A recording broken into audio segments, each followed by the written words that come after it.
2022 మే 19వ తారీఖున కాకినాడలో డ్రైవర్ సుబ్రహ్మణ్య స్వామి హత్య జరిగింది. ఈ శవాన్ని డోర్ డెలివరీ చేశాడు అనంతబాబు. అతనికి డ్రైవర్ గా పేరు చేస్తున్నటువంటి ఈ వీధి సుబ్రహ్మణ్యం గారిని చంపేయడమే కాకుండా డోర్ డెలివరీ కూడా చేశాడు. అయితే దీని మీద చాలా అనుమానాలు ఉన్నాయి. తర్వాత ఈ హత్య నేనే చేశానని ఒప్పుకుని జైలుకి వెళ్ళినటువంటి అనంతబాబు ఇదంతా ఒక్కడే చేశాడని మాత్రం జనాలు నమ్మడం లేదు. దాని గురించే ఇప్పుడు కేసుని విచారిస్తున్నటువంటి న్యాయవాది ముప్పాళ్ళ సుబ్బారావు గారు అయితే ఇది ఒక్కడ వల్ల పని కాదు, ఒక్కడ చేసే పని కాదు. ఎందుకంటే ఆ చనిపోయినటువంటి ఆ మృతదేహం పైన 33 గాయాలు బయట ఉన్నాయి, అంతర్గతంగా 3 పెద్ద గాయాలు ఉన్నాయి. కాబట్టి ఇది ఒక్కడ వల్ల కాదు, దీని వెనక చాలా మంది ఉన్నారు.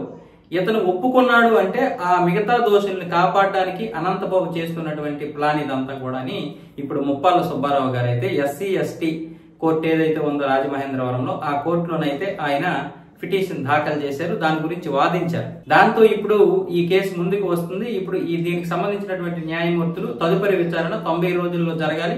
దీనికి సంబంధించినటువంటి అభియోగ పత్రాలన్నీ కూడా 90 రోజుల్లో సమర్పించాలని అయితే చెప్పడం జరిగింది. అంటే ఎంత దారుణమైనటువంటి పరిస్థితులు గత 5 సంవత్సరాల్లో ఉన్నాయో మీరే చూడండి.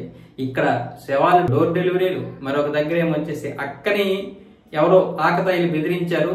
దానికి ఎందుకు ఇలా బెదిరించారని అడిగినందుకు కాల్చి చంపేశారు అబ్బాయిని. నెల్లూరు దగ్గర, బాపట్ల, చీరాల దగ్గర ఒక అబ్బాయి.